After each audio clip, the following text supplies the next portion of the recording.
de questions qui ont été posées par les membres du comité et qui n'ont épargné effectivement aucun des cas et états concernant l'exercice des droits civils et politiques en Mauritanie. Ce que nous avons constaté, c'est que malheureusement, le gouvernement mauritanien est toujours resté sur la défensive.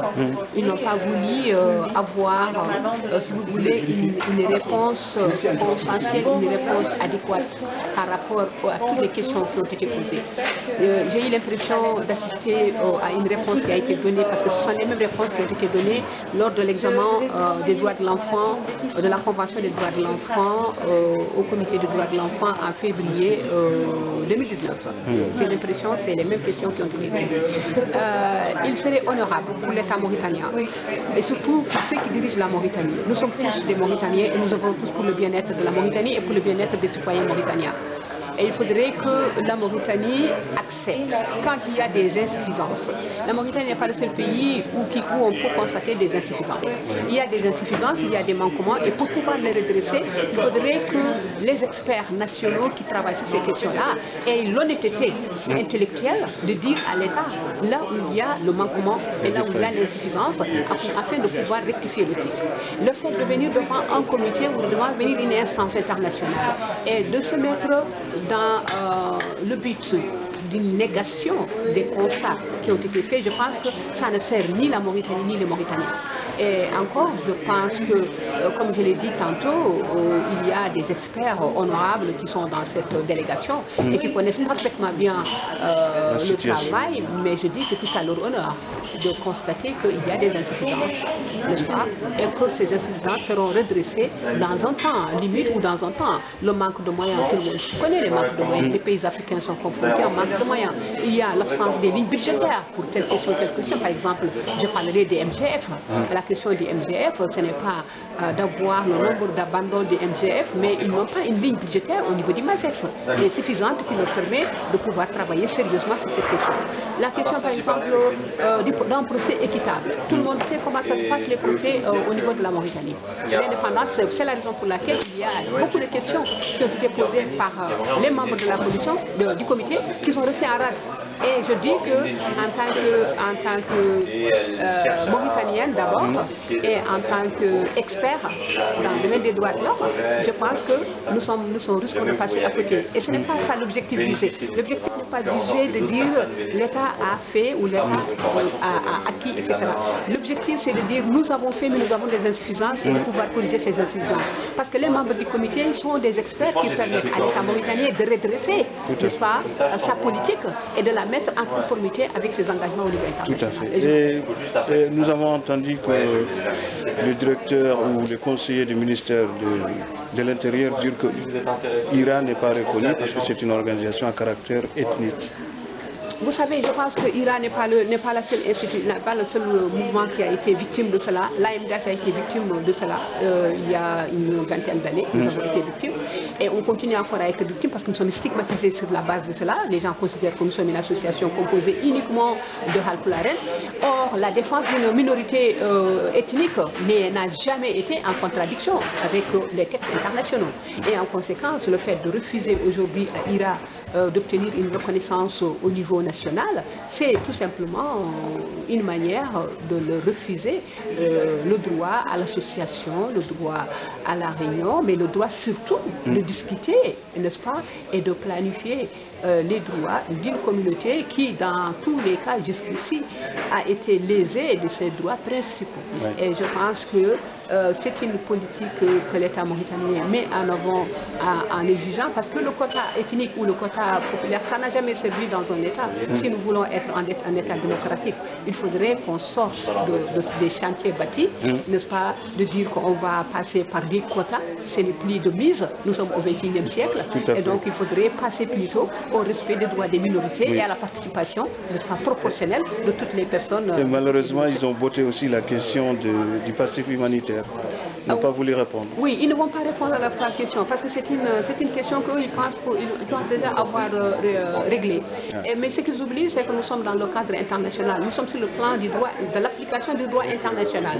Or, le droit international, il y a des faits qui ne sont jamais éteints. Il n'y a pas l'action en matière d'atteinte à l'humanité, à l'intégrité physique, à la dignité humaine. C'est des faits qui ne s'éteignent jamais. C'est des faits qui peuvent revenir d'ici 100 ans, 20 ans, 2000 ans. Hein? Si encore nous sommes de ce monde-là, ou si d'autres personnes reviennent, c'est des faits qu'on ne peut pas éteindre. C'est comme le crime de génocide. On ne peut pas dire que c'est fini, on a réglé, etc. Mais qu'en est-il aujourd'hui des ayants droit? Qu'en est-il aujourd'hui des orphelins? Qu'en est-il aujourd'hui des personnes qui vivaient dans ce pays et qui ne sont plus dans ce pays? On ne peut pas en tout cas vouloir enterrer d'une manière, d'un revers de main, enterrer tous les droits de ces personnes qui ont été lésées dans leurs droits fondamentaux en tant que citoyens mauritaniens. Et en conséquence, le gouvernement mauritanien devrait pouvoir se départir de cette négation qui en réalité ne le sert pas. Ne le sert pas, et ça au contraire, moi je dirais ça justifie effectivement cette volonté de vouloir perpétrer une certaine discrimination vis-à-vis de ces personnes qui ont subi un préjudice au niveau national. Merci maître. Bonne mission. Madame la Présidente, bonjour. Vous avez assisté à la 126e session du Pacte pour les droits civiques et politiques. Il y a eu des débats intéressants. Donnez-nous déjà vos sentiments, vos appréciations. Merci. Moi je crois que, en tout cas selon ce que j'ai assisté, il y a beaucoup de problèmes qui ont été abordés. C'est des problèmes réels qui se posent en Mauritanie et qui constituent vraiment des violations très graves des droits de l'homme dans le pays. Donc ils sont au cœur du pacte des droits civils et politiques. Donc, il émane aussi des rapports de différentes organisations de la société civile mauritanienne. Et c'est une bonne chose que les membres du comité étaient bien imprégnés de ce qui se passe dans le pays. Ça, c'est vraiment un avantage. Le deuxième aspect, c'est concernant aussi la réponse du gouvernement mauritanien qui était dans l'incapacité vraiment de répondre d'une manière concise, bien précise à toutes les questions. Et même les réponses qui ont été données, il est très clair qu'ils n'émanent pas de la réalité. C'est approximatif. Ils étaient vraiment approximatifs. Donc, il y a même certaines réponses qui ne répondaient pas, qui vraiment ne répondaient pas à vraiment la soif des membres du comité de savoir la réalité sur ce qui se passe. Par exemple, je donne des exemples sur la question de l'IRA. Quand ils disent que l'IRA est une organisation ethnique, mais en réalité, ça n'interdit pas la reconnaissance de l'IRA, comme l'a bien signifié l'un des experts, mais aussi c'est une fausse réalité parce que l'IRA est composé de plusieurs ethnies. Et donc, ce n'est pas seulement les Haratins. L'IRA est une organisation qui a le visage vraiment mauritanien, de la composition ethnique mauritanienne. Donc, là, sur cette question, il était clair que vraiment la réponse était indiquée. La deuxième question, c'est sur aussi la question de Oulim Khater. Malheureusement, sur la question de Oulim Khater, de la peine de mort, de l'apostasie, de la révision de l'article 306, tout ça était des amalgames où on ne peut même pas tirer quand même une réponse de ce qui a été dit par le gouvernement mauritanien. Donc, la question le fait de dire dans la réponse du gouvernement que le gouvernement protège Oulim Khater, alors que ses parents, son père, il est à Paris, des institutions internationales et des États sont prêts à le recevoir, et que même si c'est pour le protéger, ce n'est pas pour l'emprisonner. Aujourd'hui, il est malade, il ne voit rien, il commence à perdre la vie, il a dépéri physiquement, et il a été très malade ces mois derniers. Donc, ce n'est pas vraiment une logique, c'est contraire au principe international de la protection des humains, mais aussi c'est contraire aussi aux droits et aux conventions que la Mauritanie a. D'ailleurs, l'un des experts avait souligné que on ne peut pas dire qu'on protège une personne contre sa volonté. C'est une atteinte même à l'intégrité, à l'intégrité et aux droits humains. Donc c'est une question qui est là. La troisième question aussi qui vraiment était là, c'est qu'ils n'ont pas voulu parler du passif humanitaire, ni répondre à la loi, à l'abrogation de la loi d'amnistie. Tout cela, ils ferment les yeux sur ce grand scandale qui est là et des milliers des centaines de veuves qui attendent ici justice, des orphelins, et c'est vraiment le noyau de l'unité nationale et de la cohésion sociale. Si ce problème n'est pas réglé, ils n'ont pas voulu aborder, malgré l'insistance des experts, malgré l'ensemble des questions, ils n'ont pas voulu aborder. Ça, c'est un scandale. Et par rapport... Je termine par les problèmes des femmes parce que c'est très important. Je suis une femme. C'est le problème des femmes et des enfants. Ils ont menti du début à la fin. Parce qu'aujourd'hui, nous vivons un recul par rapport à la participation politique. On est parti de 25% au Parlement à moins de 20% au Parlement aujourd'hui. On est parti de 35,99% qu'on avait en de 2013 à 2018 et pour revenir à même pas 25%, alors qu'on était à 35,99%. Au niveau de la lutte contre les violences basées sur le genre, ils considèrent que basé sur le genre, c'est l'homosexualité. Alors que l'État mauritanien, le MASEF, le ministère des Affaires sociales de l'enfance et de la famille, a une stratégie genre, a un plan d'action genre. Et aujourd'hui, pour une loi qui va protéger les femmes et qui va définir le viol et définir les violences, on dit que les gens c'est l'homosexualité. Merci. Ils étaient contradictoires dans tout ce qu'ils ont dit. Bien sûr. Donc, comme d'habitude. Les réponses qu'ils ont données en 2016, ce n'est pas les réponses qu'ils ont données aujourd'hui. L'existence des pratiques en 2016 ou en 2017 ou en 2018 qu'ils ont données ici ne correspond même pas aux réponses qu'ils ont données aujourd'hui. Vraiment, il y a tellement Juste une dernière question par rapport au problème d'Abdallah Salem Ouliali, que vous avez suivi son dossier. Moi je suis Abdallah Salem Ouliali, ça c'est scandaleux. Et le lieutenant aussi qui a été arrêté, on n'a pas ses nouvelles. C'est scandaleux qu'une délégation officielle composée de l'ensemble des ministères de souveraineté de dire comme réponse, de ne trouver comme réponse qu'Abdallah Ouliali, c'est quelqu'un qui incite à la haine. Et ça c'est scandaleux, parce qu'Abdallah Ouliali a fait un poème. Ce poème traite de la question des Haratin, de leur situation, des discriminations dont ils sont victimes. Et là, ils ont dit, ici, dans cette salle, qu'Abdallah Ouliali a été arrêté parce qu'il y a le Premier ministre qui pose une plainte contre lui. Après, on dit que dans son dossier,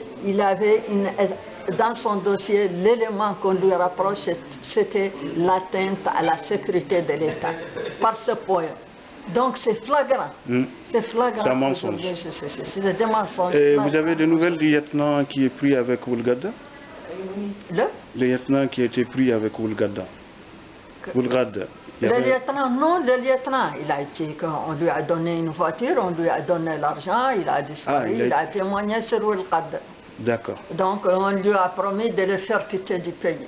Merci. Bon. Donc ça, c'était la conclusion.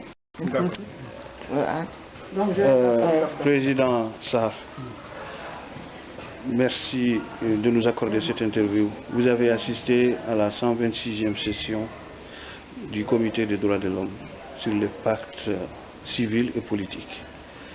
Qu'est-ce que vous avez retenu dans le débat?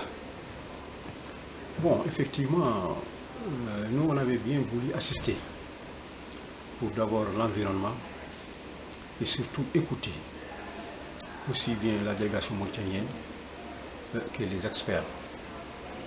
Je peux dire que tout s'est passé dans une grande sérénité. Et d'autant plus par rapport en tout cas à ce que nous avons entendu aujourd'hui. Nous pensons que le combat ne fait que commencer. Parce que pour l'essentiel des questions aujourd'hui qui gangrènent la situation en Mauritanie, je peux dire, ont été occultées. Il y a eu des réponses, mais ce n'est pas des réponses suffisantes. En tout cas, pour un État qui se prétend état de droit. Parce que quand on voit, en tout cas, la réponse aux questions posées par les experts, on sent qu'il y a une peur de dire la vérité. Je commencerai par le problème, en tout cas, de l'esclavage. Ça a été clair. C'est qu'aujourd'hui, il n'y a jamais eu un recensement désagrégé qu'on sache le nombre d'esclaves. Ce n'est pas dans la mesure où on a pris des lois, des dispositions pour éradiquer un phénomène, il était bon de connaître les tenants et les aboutissants. C'est pourquoi dans ce cas, n'importe qui va donner un chiffre. Ça c'est un. Et l'autre aspect, c'est que par rapport même à ce phénomène qu'on cherche à éradiquer, il faudrait vraiment que l'État cesse son discours pour dire qu'il n'y a que des séquelles. Du négatif. Alors que ça, c'est ça négatif. Et ça n'encourage même pas la société à lutter. Je suis venu maintenant par ce qui s'était passé pour IRA. Mais IRA, c'est une organisation plurielle. Ce n'est pas seulement les Haradjis, et c'est ça la grande question qu'on va déclarer, parce que c'est un groupe ethnique, alors qu'en milieu arabo-berbère, il y a des associations où il n'y a que des mots. Mais le problème ne s'est jamais posé. Bon, et d'autant plus, si même je parle de cas d'autres qui ont toutes les bancs, touchent pas ma nationalité, d'autres partis politiques, tout ça là, ce n'est pas, sont pas reconnus. Sont pas reconnus. Ce n'est pas par rapport à cela. Sinon, nous-mêmes, nous sommes les premiers à combattre cet aspect. Donc il faudrait que les gens disent un peu la vérité par rapport à cela. Et l'autre problème, c'est par rapport au passé militaire. En 2012, l'État, par le biais du commissaire à l'époque du droit de l'homme, a envoyé une lettre officielle à la Commission africaine des droits de l'homme et du peuple, à Banjul, en 2012, pour dire qu'ils ont réglé tous les problèmes liés au passé humanitaire, aussi bien militaire ou civil, que les gens ont été indemnisés, que les gens ont été retenus dans le droit, etc., etc. Et à l'époque, nous avons même déplacé Boubacar Missédouma à Banjul, avant été reçu par les 11 commissaires, et on leur a dit la situation qui prévaut en Mauritanie. Mais malheureusement, à ce niveau, il n'y a pas de suivi. Est-ce que réellement ce que la Mauritanie dit, c'est la réalité? Et en parlant aussi un peu de rapatriés. Bon, malheureusement, le chiffre qu'ils ont, il y a 124 000. Mais en réalité, il y a d'abord, parce que les premiers cas sont revenus, c'est à peu près 15 000. Après, il y a 12 000, il y a 52 000, et les 124 000 sont revenus dans le cadre d'un protocole, d'un accord tripartite entre la Mauritanie, le Sénégal et la HCR. Mais ces gens-là qui sont venus volontairement, jusqu'à présent, je peux dire que l'écrasante majorité n'a pas les pièces d'état civil. Et même le chiffre qu'ils ont donné, il n'est pas correct. Actuellement même, les gens sont en train de sillonner, il n'y a pas longtemps. On a fait une mission, mais j'ai dit il y a des villages entiers dont aucun n'a été recensé. Donc, et on veut clôturer encore ce dossier. Donc ça veut dire on essaie de jouer avec le temps. Et l'autre aspect, c'est que nous avons encore des réfugiés au Sénégal et au Mali qui ne souhaitent que rentrer chez eux. Donc, qu'est-ce qu'on a demandé aux autorités?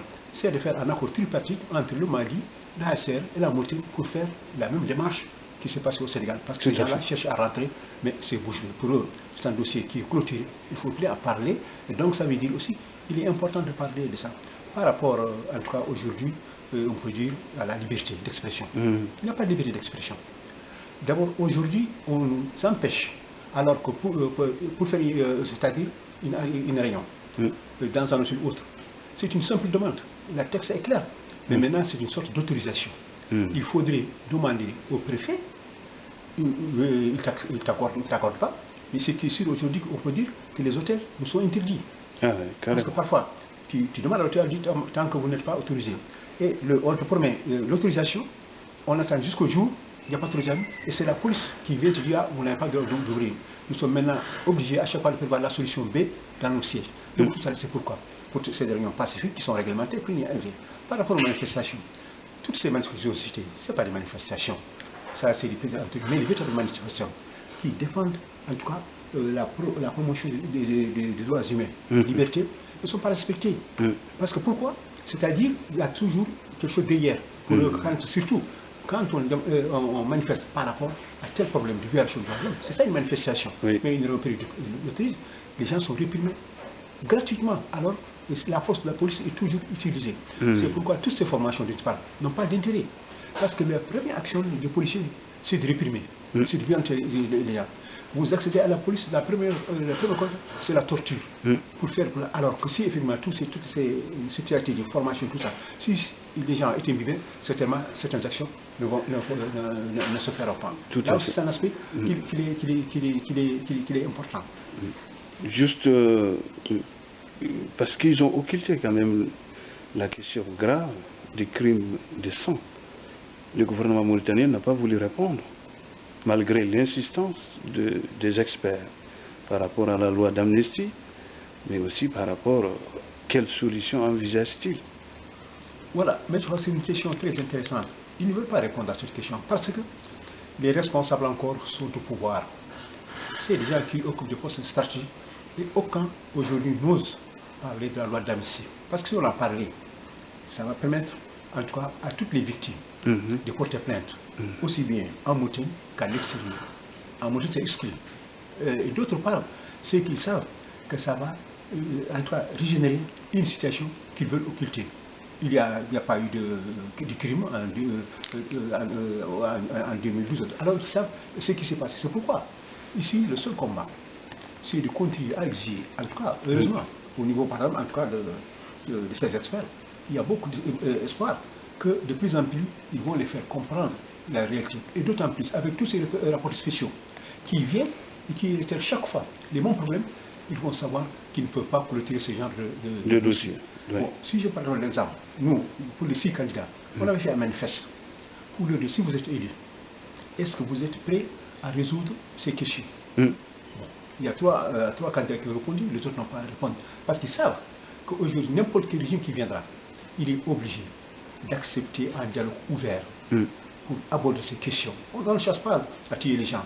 On ne peut pas ramener les morts, mais qu'il y ait la justice sociale, qu'il y ait des veuves, des orphelins et d'autres victimes. Et tout cela conjugué, on ne peut pas clôturer ce dossier pour dire qu'on a tout fait. Et je crois que ça aussi, c'est l'un des problèmes fondamentaux sur lesquels on doit mettre l'accent. On a beaucoup de choses, Monsieur le Président, à dire. Ils ont parlé des statistiques, parce que c'est important. Voilà. Il n'y a pas de statistiques ethniques, par exemple la composition des ethnies. Sans cela, on ne peut pas... Voilà, on extrapole un peu partout, et ils ont souligné ça, et je pense qu'on externe même, c'est permis un peu de donner un conseil. Et tout à fait, vous voyez, même c'est la constitution même mauritanienne qui est discriminatoire. On dit qu'il y a 4 langues nationales, le Pulaar, le Soninké, le Wolof et l'arabe. Mais la seule langue officielle, c'est l'arabe. Rien que ça déjà, ça crée une discrimination. Et il n'y a jamais eu de statistiques, en tout cas des adhésions. Pourquoi? C'est qu'aujourd'hui tout est basé sur un quota. Mais si effectivement on faisait ces statistiques désagrégées, il y a tant de Pulaar, tant de Soninké, tant de Wolof, tant de Haratin, tant de Mour, des Arabes européens, on sera la vérité. Mais cette vérité, on ne voudra jamais. Parce qu'aujourd'hui, ça va déconstruire toute leur vision de la Mauritanie, qui était basée sur, en tout cas, des quotas. Si on sait aujourd'hui qu'ils sont minoritaires, certainement ça va changer. Et donc, aucun d'eux ne va aujourd'hui s'adapter. Et c'est le fondamental. Parce que, quel que soit, s'il n'y a pas en tout cas de statistiques précises sur un domaine précis et de données claires, on ne peut, c'est le cas de l'esclavage aussi. S'il n'y a pas de données, c'est le cas en tout cas des composants nationaux. S'il n'y a pas de données, chacun va dire, moi j'ai 100%, 110%. Mais il faut qu'il ait le courage d'affronter frontalement ces problèmes. Sinon, vraiment, on ne sait pas. Merci, Monsieur le Président. C'est moi qui vous remercie. Président Khan, bonjour. Vous avez assisté au débat sur le pacte des droits civiques et politiques. Qu'avez-vous retenu, qu'avez-vous constaté? Est-ce que la Mauritanie a été à la hauteur? On vient de participer à cette 126e session du pacte international sur les droits civils et politiques où la Mauritanie a été examinée à cette troisième réunion. Et durant cette session, nous avons vu de nouvelles autorités mauritaniennes qui sont là parce que nous venons juste de sortir des élections du 22 juin avec des résultats qui sont contestés. Mais comme l'administration c'est la continuité, c'est le commissaire des droits de l'homme qui a été la chef de délégation qui est venu, qui a présenté le rapport de la Mauritanie. Mais malheureusement, je constate en tout cas que par rapport aux questions posées, par rapport au débat interactif, les réponses en tout cas de l'État, des différentes entités qui sont venues des ministères, c'est en deçà en tout cas des attentes, nous, qu'on avait de cet examen. Parce que nous pensions que la Mauritanie vient de franchir une étape importante qui est les élections présidentielles. Et que durant ces élections présidentielles, il y a beaucoup de questions qui ont connu des débats publics et que bien beaucoup d'avis diversifiés ont été mis dans la place publique. On croyait que ça allait apporter en plus dans le cadre des orientations ou bien des perspectives par rapport aux questions qu'on pense, qu'on dit, des questions qui fâchent. Notamment les questions comme le passif alimentaire, le génocide qui s'est passé entre les années 86 à 91, telles que la question de l'esclavage, telles que les questions qui ont attrait à la croyance, les questions, c'est-à-dire que les liens entre la charia et le droit international, entre la charia et le droit moderne, les questions qui ont trait au problème de coutume, dans lesquelles il y a des interprétations religieuses de l'islam qui plombent encore les avancées. Bon, malheureusement, sur ces questions, nous avons vu que la délégation n'a pas pu fournir en tout cas des réponses convenables, satisfaisantes, ou bien même, ils ont resigné même de répondre à certaines questions, telles que la question des passes alimentaires, sur laquelle des commissaires ont posé des questions pertinentes sur la loi d'amnistie, son abrogation 93-023, mais aussi sur les questions du principe de volonté de l'État de régler ces questions dans le cadre de la justice traditionnelle et de mettre en place des mécanismes de commission vérité et réconciliation ou autres, comme aussi sur la question de l'esclavage, sur laquelle des commissaires ont posé des questions. Ils sont revenus seulement sur des questions de programme, sur des questions d'ambition politique, mais pas sur des questions concrètes, des statistiques, de voir en tout cas comment régler ce problème à partir de la base, c'est-à-dire que reconnaître que ce problème existe et que mettre en place en tout cas des mécanismes solidaires et des mécanismes pertinents avant tout d'investigation sur la question et de recherche de solutions en tout cas convenables. Justement, les experts ont mis l'accent sur l'absence des statistiques sur la représentativité des communautés. Et la Mauritanie n'a pas voulu trop s'aventurer à donner statistiquement les communautés. Oui, ça c'est une... C'est-à-dire que moi, depuis que j'ai commencé à rentrer dans ces mécanismes de dialogue avec les mécanismes des Nations Unies, au niveau de tous les organes, que ce soit les organes de traité, que ce soit les organes comme le Conseil des droits de l'homme, à chaque fois la Mauritanie a reçu toujours la même question. Parce qu'on ne peut pas avancer sur des politiques, on ne peut pas avancer sur des programmes, si on n'a pas la base de données. La base de données, c'est quoi? Si tu veux combattre quelque chose, il faut le connaître. Si tu veux le connaître, il faut faire des investigations sur le terrain pour connaître. Par exemple, si on prend l'esclavage, connaître quelle est l'ampleur de cet esclavage. Si on dit aujourd'hui, comme ce qu'a dit aujourd'hui Ben Achour, il a dit que pour connaître aujourd'hui l'ampleur de l'esclavage, l'État, qu'il reconnaisse que c'est des séquelles ou bien c'est de l'esclavage réel, il faut qu'il nous puisse dire, pour même édifier, construire bien sa politique, que j'ai tel pourcentage de ma population qui est dans des situations d'esclavage. Mais la Mauritanie prend toujours des faux fuyants pour dire qu'elle ne peut pas faire dans ces statistiques des données démographiques de partage par communauté, par ethnie, par langue et par autre. Et or, c'était que le problème n'est pas à connaître le poids statistique démographique de chaque communauté, c'est pas là le problème. Le problème, c'est l'utilisation qu'on fera de cela C'est comme ce que Ben Achour lui a posé, la question par rapport à leur réponse sur la reconnaissance de l'Irak, où l'État a dit il ne faut pas reconnaître l'Irak parce que l'Irak est composé d'une seule communauté. Mais qu'est-ce qu'il a répondu? Il a répondu que le problème de parler de discrimination, ce n'est pas par rapport à la composition d'un groupe de pression par rapport à une problématique, mais c'est par rapport à une réponse de l'État si c'est un problème de discrimination. Mais un groupe qui est opprimé, il a la légitimité, la légalité de se constituer en tant que groupe pour défendre ses droits. Tout à fait. Et il le dit de manière claire. Donc l'État se prononce mal, interprète mal par rapport en tout cas à ce qui devait être sa politique.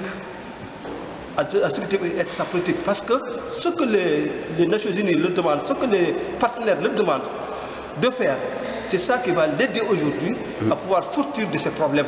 Mais le problème, c'est qu'on n'a pas devant nous, c'est-à-dire que des hommes politiques ouverts, deux honnêtes. C'est ça qui nous manque, cette honnêteté intellectuelle qui fera qu'on pourra construire un état de droit juste et où toutes les composantes citoyennes vont se retrouver d'une manière équitable.